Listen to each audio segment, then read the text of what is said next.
are you? Another day. Let's go.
What's going on, car guys and car gals? It's Lou Ramirez, the car guy. And it's Fred Leonard, subprime hero. And we are brewing solutions on the Car Guy Coffee Podcast with this guy, the one, the only, Jonathan Dawson. Welcome back to the show, brother. Man, it's always good to see you, bro. And this is the first time that we have the chance to do this live with you. I think the that's only right. other time we had you on the podcast, we were doing a remote like most of our shows. Yeah, that's So excited to be here. He is definitely way shorter in person.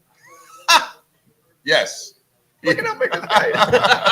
I still remember the first time I ran into Jonathan at NIADA down in San Antonio, and he gave me this big old hug, and I was just like, this dude is bigger than life. Just backtrack. Like, I mean, seriously, like, I didn't expect him to be just such a tall, like, you're just like, whoa, that's Jonathan Dawson. And he really is. He lives up to that hype, too. So when you see him like that, not only does he look that way, but he is that way. He loves to share life. He loves to share his heart. He loves to share with others on potential that they have inside them. So I love that about you. And I love that you're out there helping create that culture in so many different dealerships right now. You're leading the way, and it's an awesome thing to see. Well, I appreciate that. That's the script that I gave him. That's most of what he was supposed to say. He missed a few parts. I think I did. We got to practice that a little bit more. But I appreciate that. That's very kind of you. No, no Love you guys, too. Well, we definitely honor you, appreciate you, and excited to see everything that is brewing right here inside of this headquarters of DriveCentric. Yeah. All the Amazing dealers, place, by the way. incredibly amazing. Worth place. the tour. Right? It is. Yeah. It is. And it's awesome what it does to invoke fun.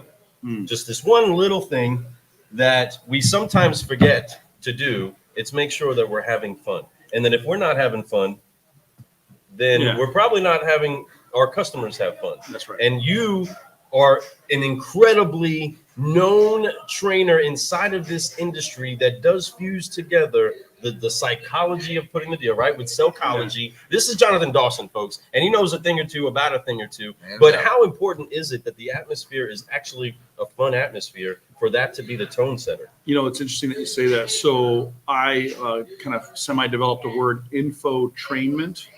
Right, provide information, right, provide training, and do it in an entertaining way. So infotrainment is a little word that I kind of keep in the back of my head, like, hey, give them information, show them how to apply it, train them on how to apply it, and then make it engaging, make it interesting, make it fun. You know, they get kind of like a car deal. If they're not laughing, are you sure they're buying, right? Come on. And so the entertainment part of everything, of course, it's high value. Why? Because it's a type of escape, right? When you're laughing, you're not worried about your problems. You're not stressed. You're not stuck in your state. So it's important to create an environment that elicits that. And of course, here at DriveCentric, they've done a fantastic job. I mean, you guys are really, you're the poster boys for having fun and making noise and getting people out of their natural state. Well, thank you for saying that. It means a lot coming from your lips, man. And honestly, what you say there is so true. And we honor that and we see that. And there's so many of us echoing that right now. And I love that. Glenn Lundy's another great speaker that's really speaking and bringing fun to this business. You're out there doing it and you're showing people how to do it and building raving fans. And I think that's one of my favorite things that you do. And I take note of that. And I share that with my clients all the time. It's like, listen, you really got to get people to love you like that, like so much, but you need to love them. It's a two-way street there. If you love them like that, they love you right back. So it's important that people understand that. And what you're talking about with your plan with psychology is phenomenal. It ties into exactly what needs to happen in today's industry. Things need to change, and you really need to start being more focused on those relationships than we are on that revenue, because the revenue will come with relationships, period. And we know that. 100%. So There's, I alluded to it a little bit today in the presentation that I did here at the DriveCentric's, DC20, their 20 group that they do for their clients.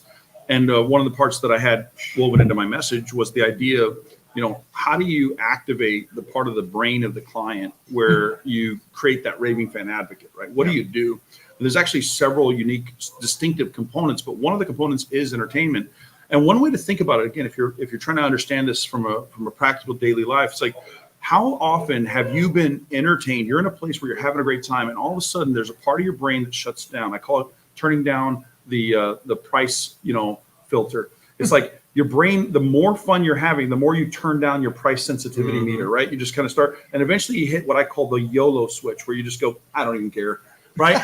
It's like we're in Disney, everything's expensive. If you want cotton candy for $48, get cotton candy for $48, right? It's like your brain starts to shut up, right? Your price sensitivity meter shuts down the more entertained you are. You're at a sporting event like we're going to be at, but you go to a sporting event, it's like a $12 beer, and you're like, who cares? I'm at a sporting event. Right, I'm at a sporting event. I'm having a good time. Go ahead.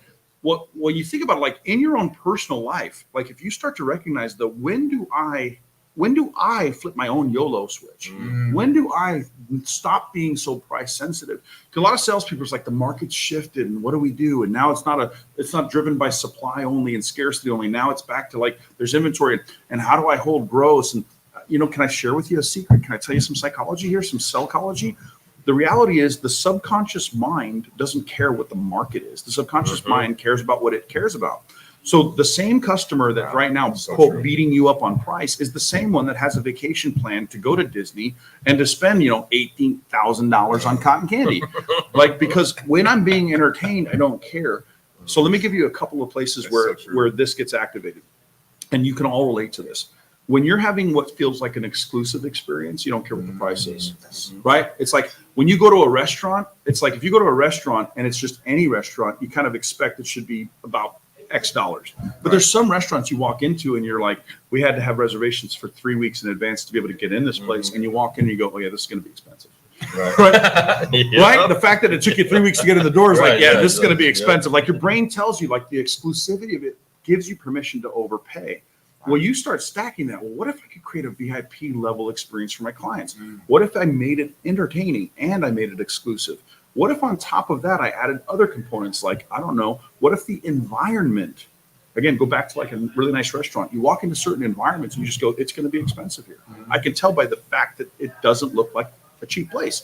So does your desk look like you charge a premium?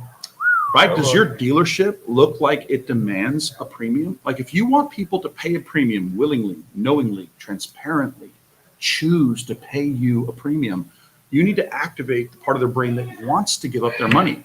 And that's how you do it. So that's part of what we talked about today. You want to create an environment where your customer wants to give you their money. Not that they have to be tricked into it. Not that they have to be told to do it. Not that they have no choice to do it. Not that you have to play some shenanigans with the numbers. Thank you. But you could just present enough value that makes them go, take my money. YOLO. Right. Take my money from me, right? Please take my money. And you know what? It happens time in and time out, but yet still people don't grasp that all the way. And I don't get that because I do agree. I pay more for a great experience. Just like when I sit down with a server, they're going to get a huge tip that they give me. I mean, sometimes it's bananas the kind of tip I'll give because it is that good of an experience. It's above and beyond anywhere else I've been. That's right. So same thing when it comes to sales is that you will find that they'll ask you, did you make money on that? Because they want you to. They want to see you make money because they feel like you put so much work in it. Your best customers do. And so you identified another thing, like in the space of the waiter service space, right? What do we look at? We look at the efficiency with which they ran the table. We look at their education. Did they inform me of the menu? Did they tell me about the special? Did they let me have some insider information about the meal in some way?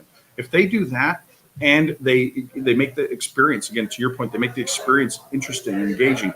Like you're like, here, I'll tip you more. I was at a restaurant recently with my mother, and my mother said, this salmon here, I'm used to Alaskan salmon, but it was Chilean salmon.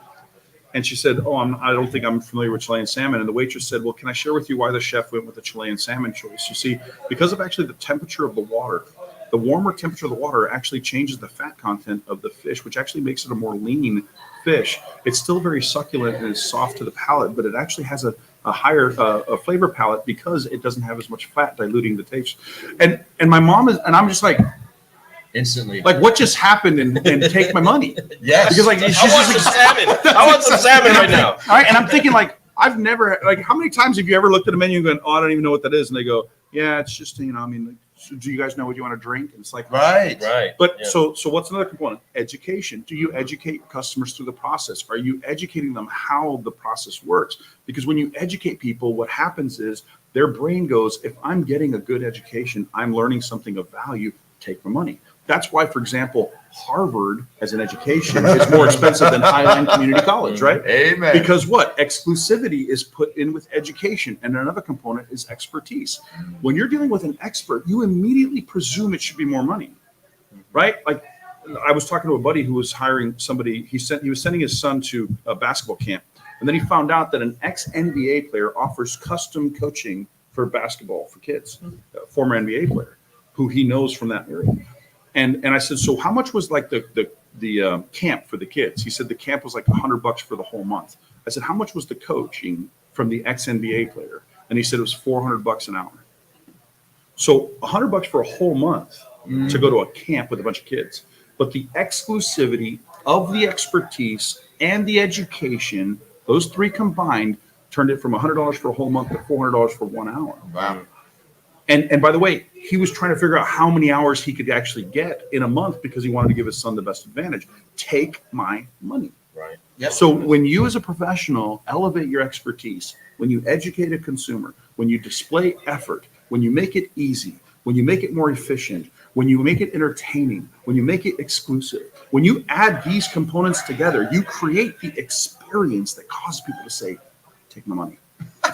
So true. Take my money. And Jonathan, Come on, you come couldn't on. say that any better. You Yeah. you really broke it down so well, Excellent. folks. If you're listening and you're just tuning in, rewind that. I'm Listen telling you, to what he that. just said Drop there those is 7 100% facts, facts, facts. When you give that experience to everyone, and when you're able to have your staff all on board, the numbers and records they're going to start just being broke all the time, and it's fun.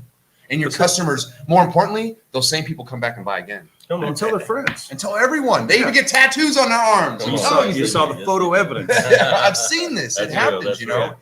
You know, and I think that's super special. And what you're teaching and what you're expressing to people is something that I think is necessary in automotive more than ever right now. I think that if we all start going that direction of transparency and honesty and truth and not shenanigans and here's some smoke and mirrors and make you buy this vehicle and we just tell them what it is, they will pay.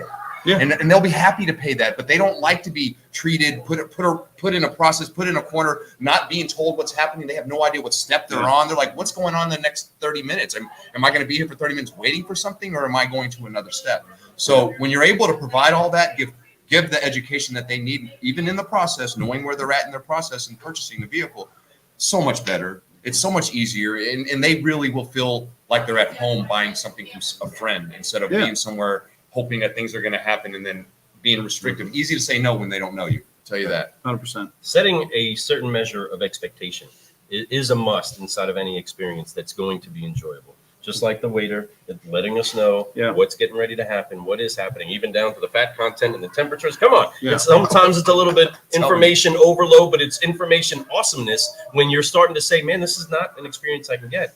Now, you, Jonathan, have seen so much inside of this industry. You currently have clients that have all kinds of different CRMs, right? A whole mix of them. And you're here, we're at DriveCentric, and we're talking about what is awesome about this place. And again, it's not just the place, it's the people. Yeah, but of course.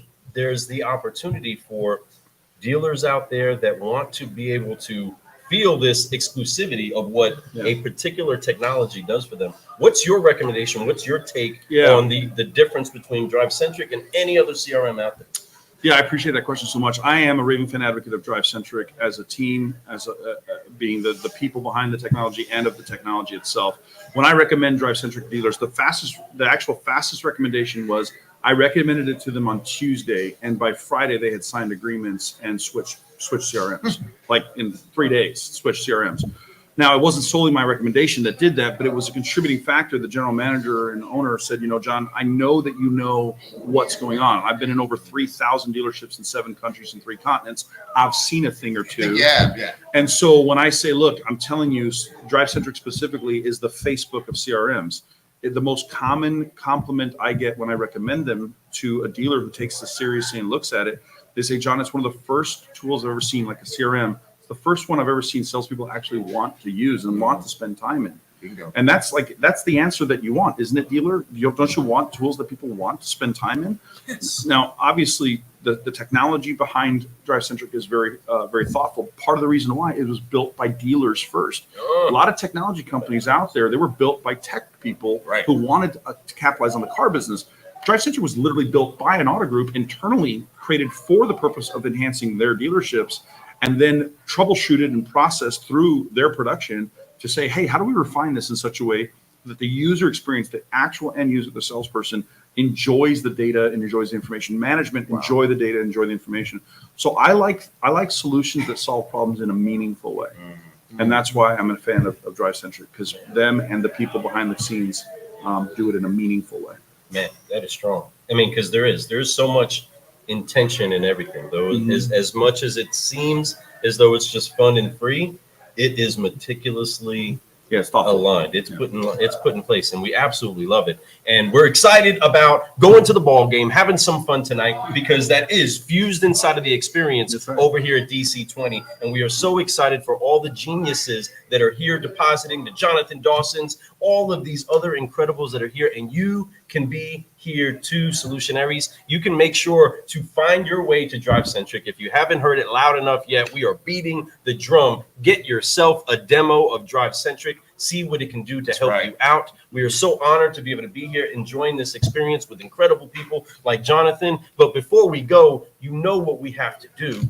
We have to drop those F-bombs that don't offend the moms. Okay, and let's go ahead and get ready to forgive, focus, fly. Do we have enough space? You got a lot of wingspan over here. I don't want to get thrown out of here. Here we go. Okay, here we go. So we're gonna forgive, we're gonna focus, and we're gonna fly so we can keep growing all the time. Here we go, live at DriveCentric, everybody. On 3, 1, 2, 3, forgive.